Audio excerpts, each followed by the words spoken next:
শেষ পর্যন্ত তোরা আমারে হাসাইলি বাতি যা। জীবনে প্রথম যেদিন মিয়া খলিফার নাম শুনছি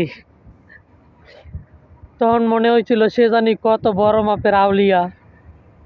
পরে দেয় হে নীল ছবির নায়িকা, প্রাং ভিডিও বানায়, জৈবনের জ্বালা মিটায়। তো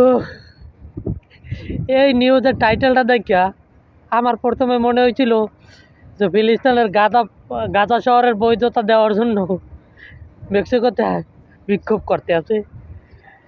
পরে বিড়ির টান দেখা বললাম না, তারা ডলাডলি দোমা উড়ান বৈধতা চায়, সারা জীবন তারা দোমা উড়াইবে আর মাতলামি করবে, এই আর বৈধতা চাইতেছে।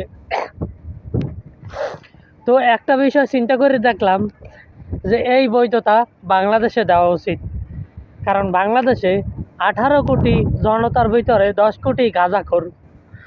তো এই 10 কোটি যদি গাঁজাপ্রেমী হয়, তো কথা আছে না যে বাংলাদেশ হইল ফুটবল প্রেমী, মেসি ভক্তর দেশ, মেসি প্রেমী।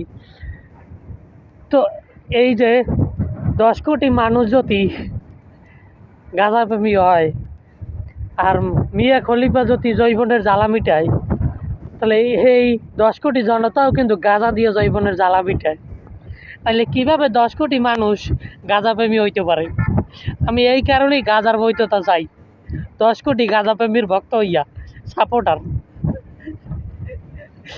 যদি প্রাইম মিনিস্টার আমার এই ভিডিওটা আপনার সামনে যায়, অবশ্যই আপনি এই গাঁজাপ্রেমীর গাঁজা খাওয়ার বৈধতা দেবেন।